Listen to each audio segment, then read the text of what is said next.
Ubicación, ubicación, ubicación. Location, location, location. ¿Te suena? Vamos a hablar acerca de ello. Bienvenidos al podcast Entre lápices y pantallas, el podcast en el que hablamos acerca de todo lo relativo a la gestión de la oficina.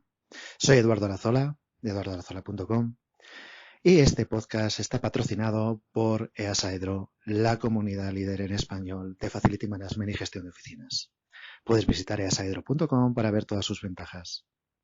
Bien, hablamos de location, location, location. Es ese lema, ese mantra, llámalo como quieras, ese leitmotiv que desde mucho tiempo atrás ha sido la conducción, el hilo conductor de la actividad inmobiliaria. Es algo que afecta no solamente a la parte inmobiliaria de las oficinas o de centros comerciales, sino también a todo el ámbito residencial. Es el culpable de que haya viviendas que tengan esos precios tan desorbitados en zonas céntricas de ciudades o en determinados barrios o en determinadas urbanizaciones, y que haya otras zonas cuyos precios sean mucho más bajos, sean mucho más asequibles, simplemente por estar donde están. Con las oficinas ocurre lo mismo. Y estoy seguro de que lo has oído 1000 veces. Pues esta empresa es estupenda, tiene unas oficinas en la avenida principal. Perfecto. ¿Y son unas buenas oficinas? A nadie le importa. Están en la avenida principal. Están cerca del tren suburbano, tienen cerca un montón de paradas de autobús, hay pues muchísimo transporte colectivo, hay alrededor muchos servicios, hay muchos restaurantes, hay, y alrededor. Pero ¿y el edificio en sí? ¿Y el espacio de oficinas en sí? ¿Es un buen espacio? ¿Es una buena oficina? ¿Está en un buen edificio? Este mantra de location, location, location, ubicación, ubicación, ubicación, es muy fácil de comprobar en cuanto realizas una búsqueda de un espacio de oficinas. Es tan potente, está tan metido dentro del cerebro de las personas, que incluso hay anuncios inmobiliarios de se alquila una oficina o se vende una oficina. Y también ocurre con viviendas, que ni siquiera tienen una fotografía de la oficina o de la vivienda, o que solamente tienen un par de imágenes, o que tienen una leve descripción de cómo es la oficina, generalmente alguna cifra de metros cuadrados, y a partir de ahí es toda una descripción, todo un speech acerca de lo que ocurre alrededor, de lo bien comunicado que está. Está al lado de una carretera. Enseguida, en pocos minutos, estás aquí o allá. Existe un tren de cercanías que puede hacer que los empleados vengan desde donde vivan sin tener que utilizar su vehículo privado. O está en una zona donde hay cantidad de aparcamiento subterráneo, o hay muchísimos restaurantes, o hay estaciones, paradas, autobús, lo que sea. Y toda la descripción se suele centrar en el entorno del edificio y no en el edificio, y mucho menos en el espacio en sí que vas a alquilar, en el que vas a montar tu oficina, o lo que vas a comprar para montar tu oficina. ¿Por qué lo digo así de crudo? Lo digo así de crudo, primero porque es la realidad que vemos todos los días. Y segundo, porque es el causante de que se haya ido deteriorando tantísimo como se ha ido deteriorando la construcción. Y con lógica. Con lógica. Durante una cierta época, se empezó a intentar renovar el parque de oficinas en las ciudades. Se empezaron a construir edificios nuevos, que ya que eran edificios nuevos, pues podían estar mejor preparados para lo que venía, sobre todo en términos tecnológicos, y también en términos normativos, que los edificios céntricos que habitualmente se utilizaban convertidos para oficinas, o edificios de oficinas, pero que se construyeron hace ya varias décadas, con normativas diferentes y con requisitos tecnológicos diferentes, y que tan difíciles son de adaptar a una buena productividad para un espacio de trabajo contemporáneo o con vistas un poquito hacia el futuro. Se empezaron a construir estos edificios con unos estándares de calidad mucho más altos, unos costes de construcción mucho más altos. Se dio por hecho que al estar generalmente en las afueras de las ciudades o fuera de las zonas premium ya establecidas, estas zonas céntricas o grandes avenidas o estos barrios de negocios, esas almendras centrales de las que tanto se habla de las ciudades, esos CBDs, centros de negocios, distritos de centro de negocio, se les llama de muchas maneras, que es donde al final están las oficinas más caras, las que tienen las rentas más altas o los precios más altos. Como estos edificios nuevos estaban fuera de esos ámbitos, se intentó contrarrestar esa, entre comillas, desventaja, haciendo edificios de más alta calidad. Edificios más tecnológicos, edificios con una mayor eficiencia energética, con mayor espacio para instalaciones, considerando vehículos privados, aparcamientos, etcétera, etcétera, etcétera, haciendo alturas más generosas para que hubiera espacios para esos falsos techos generosos, suelos técnicos generosos, montacargas, patinillos amplios para los pasos de instalaciones. Son muchas las actuaciones que se tienen que hacer en un edificio para adecuarlo a oficinas que no se hacen. Y es el motivo por el que tantos edificios, digamos, antiguos o clásicos o que se proyectaron para otros usos, al convertirlos a oficinas funcionen tan mal. Pero están en los centros de las ciudades, están en los cascos históricos. Y eso importa mucho más en el mundo inmobiliario que la propia calidad del edificio. Y hablando de calidad del edificio, para el uso que se le va a dar. Indiscutiblemente, muchos bloques de viviendas de los cascos antiguos de las ciudades son fantásticos bloques de viviendas. Fantásticos. Incluso 100 años después de que se construyeran, algunos de ellos son absolutamente estupendos. Pero al convertirlos en oficinas, no funcionan.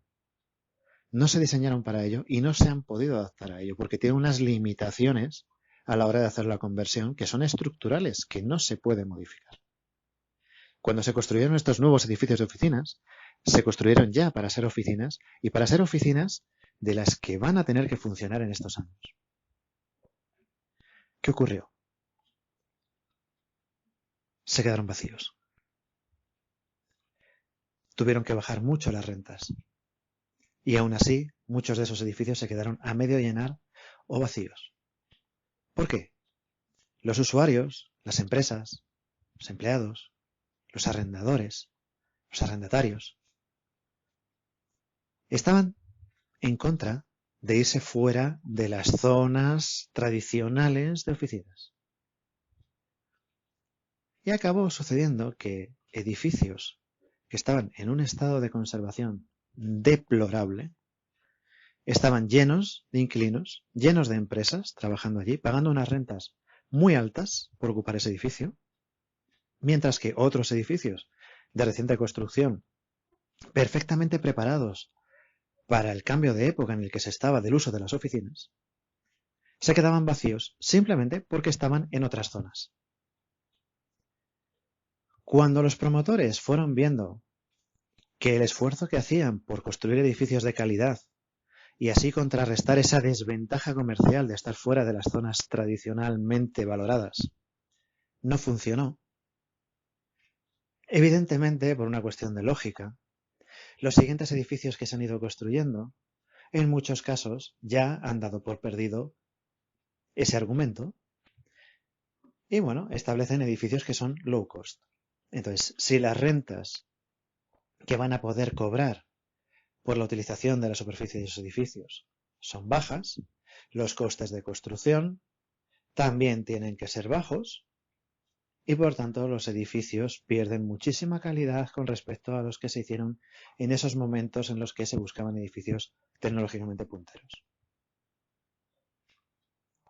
¿Cuál ha sido el culpable de que esa calidad de la construcción haya ido tan a la baja y siga yendo tan a la baja hoy en nuestros días, del año 2021 en el que estamos ahora? Simplemente ese mantra de ubicación, ubicación, ubicación. Ese mantra que hace que las empresas que van a ocupar un edificio, que van a alquilar un edificio para ocuparlo, no tengan ninguna preocupación de cómo es el edificio en sí, sino simplemente dónde está, de la representatividad que les dé, que en las tarjetas de visita o en los sobres de sus cartas o en los pies del correo electrónico ponga avenida principal, torre, no sé cuántos, planta, no sé cuál, o el casco histórico en la plaza central de la ciudad que sea. Hablaremos en otro episodio acerca de los edificios protegidos, catalogados y demás, y de la implicación que ello tiene para la utilización de esos edificios como oficinas. Aquí no vamos a entrar en ello porque nos llevaría más de un episodio. Pero sí que haremos mención a cuestiones tan estructurales como las entradas y las salidas del personal. Un bloque de viviendas que tuviera 4, 12, 16 viviendas y que se manejaba con un ascensor de jaula donde entraban 2 personas, de estos que están exentos, tan bonitos, de forja de hierro, y con esas puertas de madera tan acristaladas y tan bonitas de época, en los que entraban 2 personas, 3 personas, al convertir el edificio en oficinas, y en vez de haber 16 viviendas, y en esas 16 viviendas haber como mucho 60 personas, ahora de repente hay 2000, 200, 300, las que sean, y ese ascensor sigue siendo el mismo. Ese ascensor queda inservible. Las escaleras pueden estar infradimensionadas perfectamente. La cantidad de gente que afluye a esas oficinas es tan grande, ha disparado tanto el aforo del edificio que no está preparado para ello y no se puede preparar, ya veremos por qué en otros episodios, debido a que son edificios antiguos que tienen problemas para la adecuación porque no se construyeron para ello. Son buenos edificios para lo que se construyeron, no para este uso que se les da ahora. Y luego también hay una cuestión de temas artísticos, culturales, etcétera, que ya analizaremos. Mientras que en edificios que no son tan rimbombantes, pero que están bien construidos para funcionar como oficinas, se quedan vacíos porque no están dentro de esas zonas valoradas. Por tanto, el location de las inmobiliarias, ubicación, que por un lado las inmobiliarias lo tienen tan claro porque los inquilinos, porque los clientes también piensan igual. Porque son muchas las personas que prefieren vivir en un piso de muy mala calidad, pero en una zona valorada, antes que vivir en las afueras, por ejemplo, en un mejor piso, arquitectónicamente hablando, o constructivamente hablando. Eso está metido en la mente del imaginario colectivo de una manera muy profunda. Y por eso, la inmobiliaria entra en ese círculo vicioso. ¿Qué es? La inmobiliaria la que induce a los inquilinos a que solamente se preocupen por la localización, o la inmobiliaria utiliza ese mantra de location, ubicación, porque a los inquilinos no les interesa el edificio en sí, sino solamente la ubicación. ¿Qué fue antes, el huevo o la gallina?